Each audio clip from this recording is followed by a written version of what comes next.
Welcome to Next Level Operators, where we spotlight the people building high-performing businesses and how they're thinking about what's next.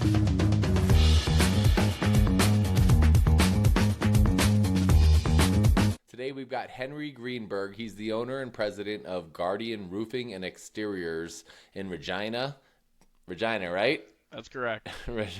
They're a Regina-based roofing and exterior company. He founded Guardian in 20, since grown it into a multi-city operation. They focus on honest, reliable, quality work. He's invested heavily in his teams. He's invested in technology. He champions new technology, from AI-powered estimating to mobile tools. He's keeping standards high as the company expands, and I'm really excited to talk to him about everything that he's got going on. He's got a lot going on. I think we're in for a really great call today. Thank you so much for joining us. Yeah, thanks for having me on. I appreciate the opportunity to, share what we got going on and talk about roofing a little bit more. Yeah, talk about roofing and talk about, systems. And I got to say, I've been looking forward to this call more than most, because, I think there's a lot that you've got going on that I'm truly interested in and that I'm involved in. And I don't get a lot of guests who are diving so deep into the system stuff that I am also diving into and that I am, thinking about on a daily basis. You're from our pre-call. You're clearly involved in that at a high level. I'm excited about it. We will get there, but I think let's start a little earlier in your story. Maybe take us back to 2020 when you first launched Guardian Roofing. What was going on in your life? What was going on in the market? What pushed you to start the business and make you commit? Yeah, I appreciate the question. So what started with just an idea was my sister's old boss reaching out to me and saying, "Hey, Henry, when you worked at that roofing company before, you were pretty happy and you seemed to really like what you were doing. Why don't you do that again?" And I'm like, working in the radio station at this point in time. I know that I really liked roofing, still kind of weathering through a non-compete at that point in time. And he's like, just make a business plan. So I went through the ups and downs of trying to figure out a business plan, not like with no business background, no clue what to do. I'm Googling what is a business plan, some different tactics and stuff like that. And I came up with this business plan, Plainsman Roofing and Exteriors. And the reason for that was the person who had asked me to make that, he had a building that was Plainsman Automotive, and that was going to get rebranded in my business plan to turn that into the shop for Plainsman Roofing and Exteriors. But so pitched the idea to him, got shut down. Loved the idea. It was just like, I can't partner with you. I just wanted you to go through the practice and figure this out. Your sister works for me and I just don't want to affect that. And I'm like, what the heck? So that happened. The idea kind of sat with me for a few more months, and then I met with another investor, and he gave me the best advice that I ever had, and that was, there's not a company that I've ever met that has established itself and sustained through the hard times that hasn't bootstrapped it from the beginning. And what that meant to me is you got to start from nothing. You got to put everything you have into it, and you got to just keep investing in yourself. And so from the get-go, I fired up. I had a business partner in the beginning. We started with the catalyst of COVID. March 13th is when I got sent home from work, not kind of knowing if I'd have a job in a couple weeks because I was selling advertising. And then on March 26th, I reached out to my old partner Grant and said, "Hey man, do you want to start a roofing company?" And he said, "Sure." And I said, "Okay, I need you to send me $500. I got $500. We're going to figure it out." And he's like, "What do we do?" And I'm like, "I don't have a clue." Pick up the phone. I call a buddy of mine. And I'm like, "Hey man, how do I open a business?" So register the business, get the GST, PST number, get a QuickBooks, open a bank account, yada, yada, yada, and then make a website. We made our own website the first time ourselves, and it wasn't like making a Pixo website when I was a kid or anything like that. It's a little bit more work doing even something through Wix or anything like that. But yeah, we made that, got it operational, bought one compressor, one hose, one nailer, one ladder. No dump trailer, no tool trailer. We had our trucks, no ladder racks, and we went to do our first 13 bundle garage. And that 13 bundle garage took the two of us 8 hours between the super inefficient systems and the fact that we had one nailer and one hose and one ripper and no dump trailer. So actually doing that garage got us the second job that we had, which was right across the alley. And then we brought in one more guy. We got the right equipment. We showed up the following weekend. We did a 69 bundle house in a day. And now we're starting our 7th season in 3 weeks here, and it's it's been an ever-changing landscape for me since. And I bought out my business partner at the end of March last year, and just been rolling and kicking along since. So talk about bootstrapping. yeah, you know, I mean, seriously, that's bootstrapping right there. Yeah, absolutely. It was a lot of trials and tribulations along the way, and having to maintain another full-time job just to make sure that I could keep everything humming along. I got married in that time. I've had 2 kids since then. My oldest is almost 5. My youngest is turning 2 in a month, and yeah, man, it's been busy, but that's also what's made me look at technology and how I can leverage it into my everyday life to take back time and make things run along better. And take time, buy back time. Yeah, exactly. It's the one resource that's not renewable, so I try to appreciate it for what it is and utilize at my daily efforts as best I can, have as much time to do what I want. But technology over the last 5.5, 6 years has really taken a step up. Like I usually have it on my desk here, but I have a box of pencil crayons that I keep around. It's kind of a reminder, because when I started estimating, it was with a scale ruler and going to the construction association to pick up giant blueprints and then laying on the floor in my old house in the basement with the prints and scale ruling $1 million jobs for someone I was working for, and then eventually getting into like doing houses, and then realizing like this is just like the worst thing in the world. There's got to be a way. So I went and got certified in AutoCAD and through NATE, which is the Northern Alberta Institute of Technology, and then just kind of learned estimating software and trialed through a whole bunch of different ones and landed on a few that I like, and then figured out that AI is kind of the way of takeoffs, and doubled down on that. So, you mentioned that to me previously that, so 2 questions actually. One is, this idea that you bootstrap, just from talking to you, you seem like a systems organized guy, but, in those beginning days when you started this business, did you have a vision for where you were headed, or was it just kind of like do what you're doing, and kind of, have a vague, sense of what you're trying to accomplish? Or were you, did you have any experiences in that first roofing company that you were like, okay, I don't want to do this, or I do want to, had you set a big North Star for yourself, or did it kind of develop slowly and organically over time? I'd say the growth of the company has been organic and slower, and that's just based off of retaining good people. But the vision came from, I guess, past experiences. I've worked for a lot of people. I've had a lot of great mentors. I've had a lot of great examples of what not to do.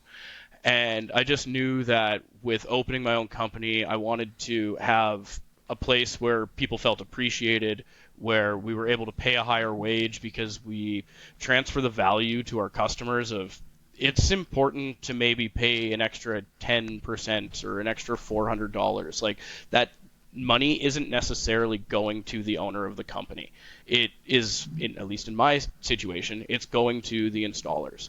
We have many guys that do quite well, and we're paying about 30% above the market in where we are, just to make sure that the guys that we have, we retain them. And by retaining them, we get the chance to show them appreciation. So, like, what was my big goal? What was my North Star starting out? It was to just be different, to let an environment create that is honest, has integrity, is transparent, and it's worked really well. And then the roadmap from there, it has just kind of the opportunities that come, and you got to be risk adverse, and you got to, well, you're not adverse, I guess, but you got to have a high risk tolerance and know when to be risk adverse, and just bet on yourself. And It's worked. I've failed a lot along the way, man.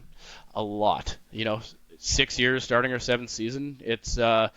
There's a lot of failures. We've ran into some crazy stuff with receivables. We've ran into cash flow issues along the way. We've ran into employee issues, friendship issues, everything. The lessons the sacrifices that it takes being out on a roof in the middle of a windstorm because the house blew off and it's at 10, 12 and it's 10 o'clock at night, but someone's calling you and you're out doing it. Like those are the things that have had to have happened throughout the years to get to where we are today, but we're not where we are today without the team. Like the guys that are on the team and believe in the vision that I'm presenting and the path that I'm going on and appreciate how they're treated and also treat our customers well. Like it's allowed for what we've done to happen. And I feel like some days I'm not getting to where I want to be, but then I don't know, like I don't compare myself to other companies. I don't know what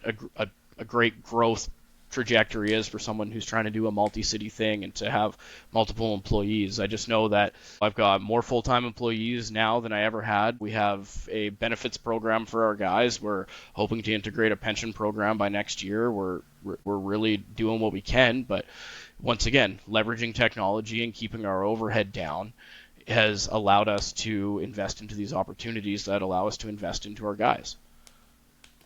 That's cool. You mentioned that it's been that you've had ups and downs, right? It's been a journey to get to where you are today, and I would dare say that where you are today is pretty strong. Not just in your ability to take care of your people, which is significant and awesome, and I commend you for, but just in your ability to, in your volume, right? You described to me a volume that I think is significant, right? And you mentioned working on these with these insurance companies on storm damage projects, and thought that was really interesting, like how you formed those relationships. That seemed like a big accomplishment and kind of example of having vision and executing that vision. So I'd be interested in you walking us through how those insurance partnerships came about and what changed for Guardian when that happened.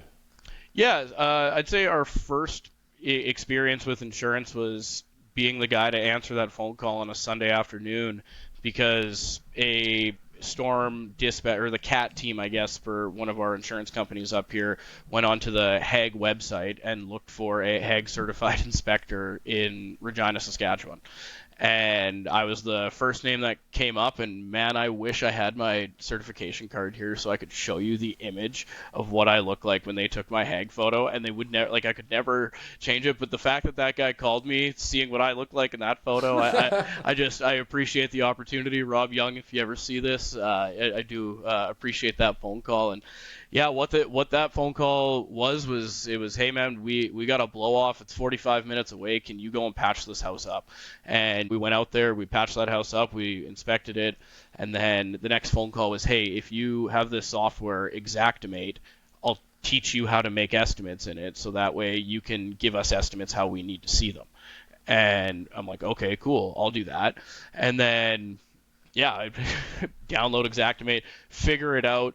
The amount of Xactimate YouTube videos that I had watched to figure out how to use that program, plus the hours of endless phone calls back and forth with senior adjusters who have been using it to get through it, was awesome to have that support. But once we were on there, it kind of changed the game. And now it's like they have programs that can back end you into Xactimate, so it's not the same as it used to be, but they're in the beginning to have that skill set and to be able to estimate that way, it opened a door.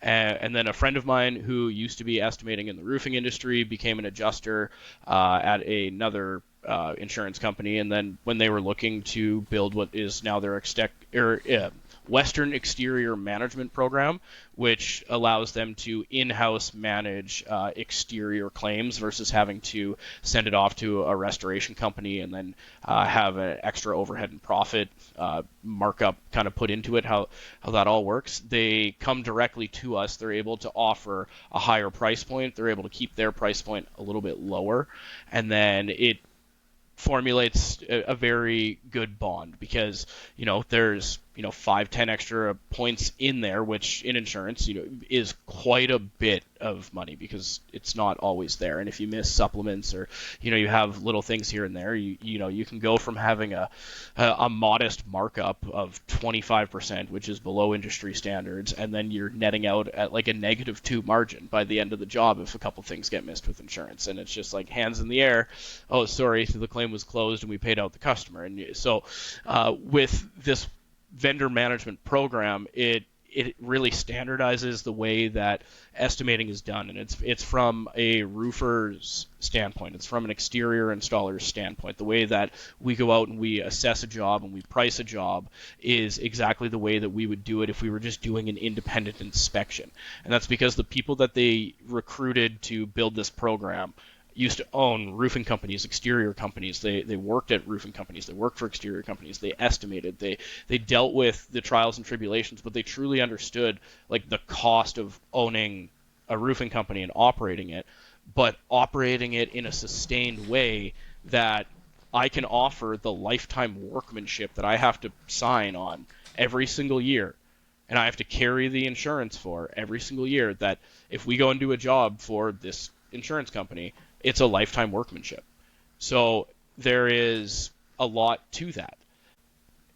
So how has it worked, and how is it's been one phone call that led to getting into a program that I knew nothing about, to then telling someone that I already was on this program, to then putting my name into a pile, and then that pile sitting in front of a couple people for an interview and doing something like this where I'm just explaining where we came from, what we did, how we got to where we are today, and then they put that trust in me on a trial contract for 6 months. They renewed that trial for 6 months, and then now we re-sign a 2-year contract, 2 or 3-year contract, and it just turns. And the only way I'll lose that contract is if I stop performing at the level we are, and I don't foresee that happening because we take care of the team, we take care of our people, and it's lifetime workmanship. I don't have a choice. Yeah. So would you say that that your reality went from chasing jobs to suddenly being called after these big storms? Is that an accurate statement? Yeah, absolutely. And that comes from obviously building the brand throughout the years and getting into the community and really shaking hands. Like all of our trucks, they're all wrapped and fully deckled. All of our trailers are wrapped and fully deckled. We're on the radio, we're on TV, we do online marketing, we sponsor hockey teams, we sponsor hockey rinks. We're a part of the Hospitals of Regina Foundation as a sponsor. We do it like golf tournaments. I sponsor the university golf team and the futsal tournament, and a whole bunch of like pretty much anything I can get involved in, we get involved in. And what I've found is that when people see that Guardian is kind of everywhere, but I'm not like everywhere in like a way that I feel is negative. Like I'm actually trying to support the community. I'm trying to give opportunities. I'm trying to maybe that $500 that I give to that hockey team, it doesn't help 9 of the kids on the team, but there's 3 kids that $500 actually helps. Well, that's awesome, and I'm cool with that. And if I get a roof out of it, cool. If I don't get a roof out of it, I don't care. It's nice to do that kind of stuff. And since we do that stuff, yeah, people call us now, and that's a thing. But it's not without effort and pounding the pavement and knocking on doors, and we still pound the pavement, we still knock on doors, we still put out door hangers, we still do all of that stuff. You can't go away from your roots if you want to keep a strong tree, I guess, growing. Your roots growing down are just as important as the tree that grows up. And if it's this big canopy of what Guardian could be one day, where it's all of this stuff, if you got weak roots and you go away from that, it's just gonna topple over in a windstorm. It might hit a roof, and I might get a claim out of that tree toppling over. But yeah. Got it. And so you said you run teams in multiple cities, correct? Yes. And is that is your activity similar in those other cities, or is that more operating as roofers in that city, but your headquarters where you're acting in those community ways, or centralizing your marketing activities out of Regina as opposed to, and then deploying teams to those cities? No, we make sure that we actively are participating in the communities that we're working in. Yeah, they're like our branding and our image and all of that stuff, and how we control what the message is, that all comes directly from Regina. But in terms of, Weyburn, for instance, we sponsor the kids rink there, not the Weyburn Red Wings, sorry. We have sponsorships inside of their rink there. The Estevan Bruins, we sponsored the captain of the team last year. Just things that we can do to kind of get into the markets, and as things come up, we participate in them. But it takes people also seeing us in a place to ask us to be a part of it. And as much as you want to sponsor every single thing, you got to make sure that you're sponsoring the right things. Absolutely. But the more opportunity and the more work we're doing in these markets, the more we're getting asked to do stuff, which is nice. But and that speaks to that thing you were saying before we got on that call, which is your consciousness about the multiple touch points, and that is actually effective, and it sounds like it is really working from you, and also being carried out from a place that's authentic. You want to be involved in your community, you want to support, and and by doing so, you become a local presence. And, absolutely. The idea with any good marketing campaign, obviously, is to become a household name, however that looks.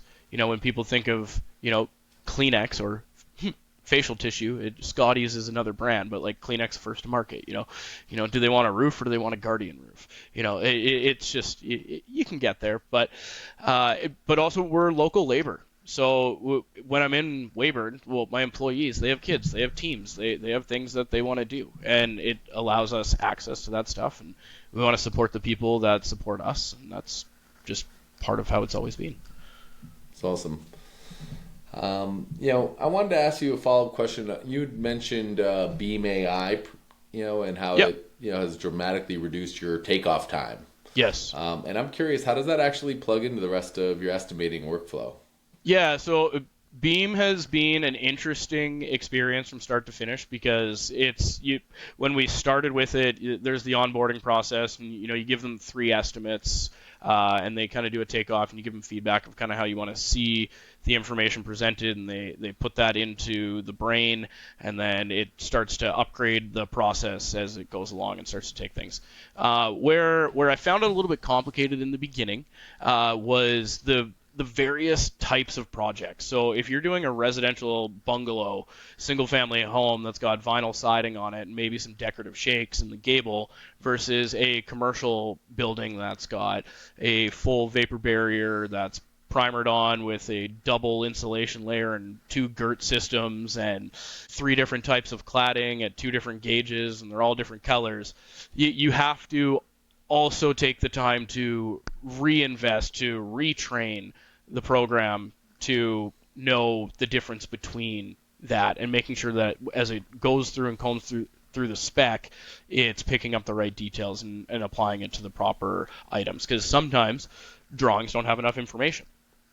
The AI doesn't know that it doesn't have enough information. It just knows the information that's there. So you need to have like a stop loss kind of put in there where it just like flags it to say information incomplete, but this is the takeoff. And so what I'm working on now is building a Excel form that I can parse the information from the AI takeoff into my CRM, and then using Zapier to kind of take the information and flow it through. So what I will be doing with that is having a full-on automated system. As my information completes inside of Beam AI, it'll get put into a specific folder inside of Google Drive, and then the triggers will start happening from there. I'll parse the information.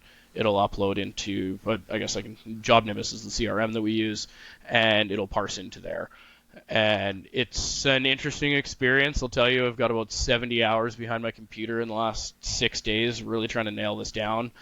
It's going to be cool when it's done, and it's going to have some failures along the way. I'll tell you that. It already has. But undoubtedly, these systems they take. You got to run them. Yes, that's the thing. That is the thing. You got to run them. I've been doing the same thing in the last few days. I've been trying to do this bigger project, but I just got stopped at like systems engineering, just sitting here thinking essentially like, Right? And that's what happens. Yeah. It's 3 steps forward and then 2 steps back to go 1 step forward and fixing it along the way and adjusting, and God forbid you don't put a formula into the sheet before you publish it, and then you got to manually add everything in one by one, which is a spot that I'm in right now on a few things, but that's okay. So you you get this estimating thing up and running, and it frees up your time. Where are you going to put that extra capacity in your business? Yeah, capacity right now will be put into building out stronger reporting systems, so which will in turn give me more time and more accurate reporting, and get my variances and everything handled so that way my leakage is controlled. And that's a very major focus for me in the next 6 months, is to just make sure that all of our orders, all of our submitted rates, and every claim that's coming in on jobs has an automated way to verify and then flag and then give me that information back. And it's going to be great. I need to put in a lot of time up front, but the amount of time that I'm putting in just being like, hey, I need this invoice, I need this job invoice, or like this material count, this, where's the photos for this, where's the photos for this. If I just invest this time on the forefront of it right now, we're ready to go. And I just go, give me the report, and I have it. So is this the roofing operating system that you were mentioning? Yes. This is the roofing operating system. Interesting. You gave me a new vision of the roofing operating system just now, even further than what I had been envisioning it previously.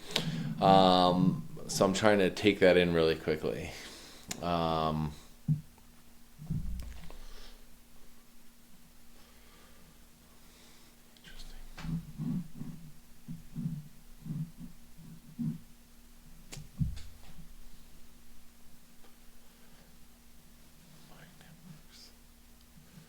So this roofing operating system, I guess, one part I was trying to understand when I was thinking about it, preparing for this call, was, is this a roofing operating system for you, or is this a roofing operating system for the general public, or both? Yeah, so the objective right now is to get something going that works through all of the stuff that I know, and then to put it out and license it.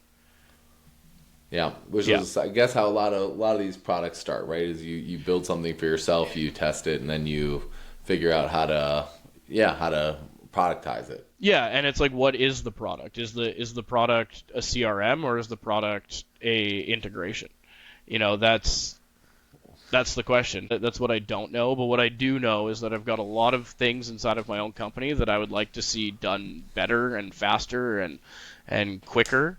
And if I have a need, there is a further need out there. Yeah, it reminds me a bit of like Service Titan. Are you familiar with that one? I see their ads. Yeah. But I don't really know much about how Service Titan works. In the beginning, when we were looking at CRMs, it was the Salesforce, the Job Nimbus, HubSpot might have been an option, all of those. But Service Titan, I want to say it marketed itself as an HVAC company. Yeah, it is. It doesn't deal with roofing. It's like it seems to me like you're tackling something similar. It's not identical, but to like what Service Titan's doing, where they're doing it for HVAC primarily, and a few other things. I don't know. And honestly, I don't know fully about it either. I think they're doing CRM and the operational flows, and it's basically just like a plug and play system in some ways. So there's, I guess, the option to tackle both of them. Ultimately, it's just really freaking cool that you're thinking this way, and like building an operating system that solves your problems, and I think that is a logical place to start. Like, build something that truly works and adds value for you, and then see if it can add value for other people. Exactly. There's an organic way to go about it. And then the other hurdle will always be build that system, then get the people. Get the people. That's the next big step after you develop a system. Yeah, 100%. And it's talking to the system in a way that it can train it through your life experience, and that takes a long time. Well, and the thing is that the roofing industry is so like everybody's set up so differently, which I think, like HVAC companies, they don't have subs as much. They don't have insurance things going on, and so there's just so many, I talk to a lot of roofers, because I'm auditing and doing system stuff in a different way than you're doing it. But everybody's just got such unique setups, and so ultimately, but not all ideal. So that's right. Where I think you have potentials. Like, yeah, they've got these unique setups, but if it's not really working that well, then like maybe you can still. It seems I think you can actually. I think it's a cool idea. I think if you can pull it off, seems like a huge idea. Yeah, and it's one day at a time, one step at a time. One line at a time is kind of the thought process right now. But I'm looking forward to see where it goes in the coming months and years. But it has potential. But if on the low end of it, man, I can just solve some stuff for myself and buy back an extra 6 hours a week, I would be ecstatic over that. And just the brain power and energy that you burn doing analysis of your costs it's tiring, because you have to be on the ball and you have to do all of your back checks. You have to make sure that your money's going where it's supposed to, and if things are shifting, you gotta adjust your margins and your markup at that point in time. Yeah, no, absolutely. I mean, honestly, yeah, without doing any of the other big complicated stuff of offering it to the world, like you've got a really solid organization, multiple offices, like that kind of thing is huge. Like people make a lot of money by having really smart systems in their organization optimizing. I think it sounds super duper cool. And yeah, I don't know, it sounds like I get the leakage points that you're trying to tighten up essentially, and really you're trying to superpower yourself. Like that's what I'm like. To me, that the influence for my systems was the same. Like mine are slightly different focus than yours, because I was more on the sales side, and the customer experience was like really my focus. And so that was the operational things that I started with, was like, how do I tighten up that, and basically remove mental load of all that admin shit, so that I could just focus on the things that I was more excited about, and the things that I was more uniquely qualified to do than phone jockey. Yeah, absolutely. Absolutely. There's not a day that goes by where I don't miss cold calling. Yeah.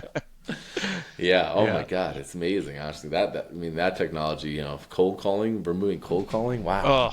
Oh, yeah. I just one day they'll be able to figure it out in a way that's like it can respond quick enough. I've found that all of the outbound or inbound call features that people can add on are just really, they're blocky right now, and it's fake, and I just pulls away from the personal touch. I think eventually technology is kind of going to have that, but I don't know. I firmly believe that a human answering that phone and saying, hello, good morning, Guardian Roofing and Exteriors, Henry speaking, that is huge. So for sure it is. I mean, for sure, if you can do it, I think that the difference is, if nobody's going to answer and it's going to go to a recording, then better to have that AI receptionist step in. Absolutely. And Absolutely. that's where I think of course if you can get, especially if you can get a good person answering the phone who actually cares about the business, understands the business, that's even better. Yep. But and I will say actually I've had resistance, even though I'm into implementing all these systems. I've had resistance to that too, that exact same reason, the AI receptionist. But I recently did do a call with an AI receptionist that I thought was pretty damn cool. It was I knew it was fake. I knew it was an AI receptionist, but there was just the voice, the connotation, the pausing, it was pretty good. It was I don't know, something about it still was yes, it is, and I know it is. It's not trying to even pretend that it's not in some way, but it just didn't scream buffering. It just, I don't know. It was good enough where I was like, all right, this is efficient. She's actually answering my questions in real time. There's no delays. She was able to answer it. She it was weird. It worked. It worked, and I still think a person's better. But it was just it's interesting how it does step in, and ultimately, if it can grab a call that you're going to miss and get that speed to lead, I would say from the perspective of going to voicemail, that is a huge advantage, and actually kind of click something there for me. So, me too. I mean, I remember being resistant to it, and that was like I was like, oh well, still, of course, yeah. Cool. Did we lose you? Nope. No. I just lost picture-in-picture mode. That's all. I need to fix my screen. Give me 1 second. Yeah, no worries.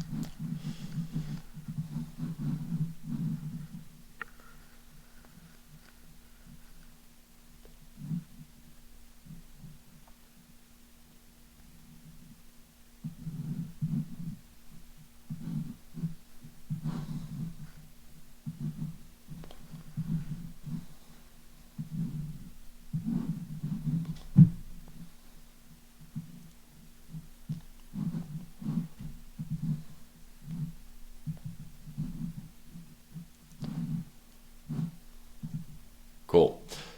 So you might have already told me, but I'm just curious. What's the next big problem in the business that you're trying to solve right now? Is it this? Is it the leak?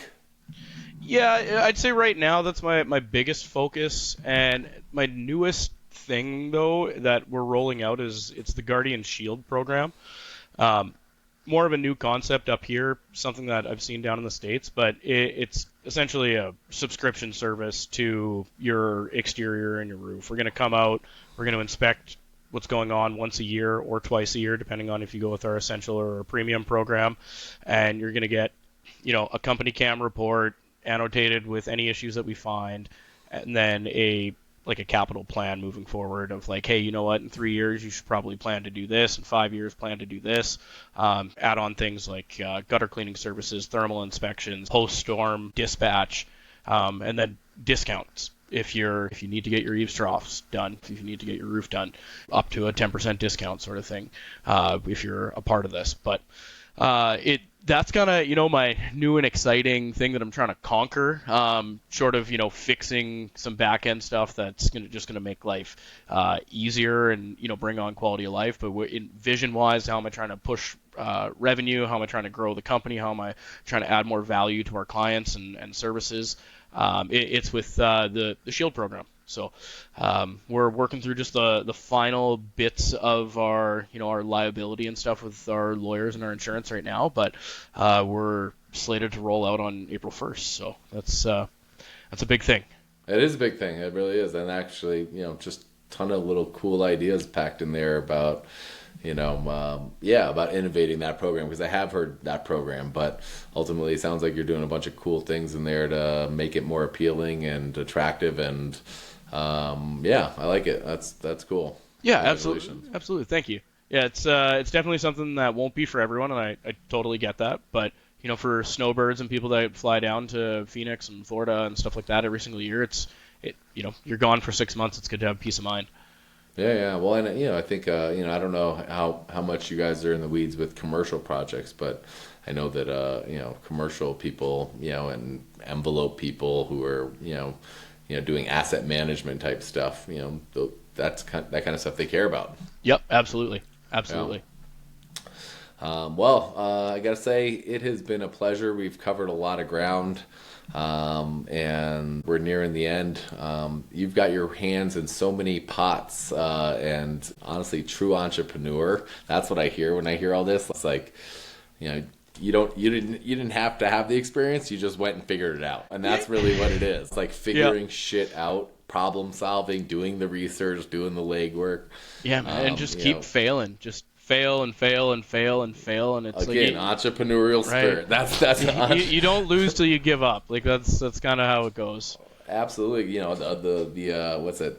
obstacle is the way. And I love that book, and I love that lesson, which is ultimately that, that failure, isn't even failure, right? It's just part of the process of learning, 100%. Growing, and advancing. And so, it's really just advancing. Yeah, so, absolutely. I love, I love your attitude and your story, and very cool. I want to keep in touch and hear more about what you got going on. What right now is the favorite part of running this business for you? That's my closing question.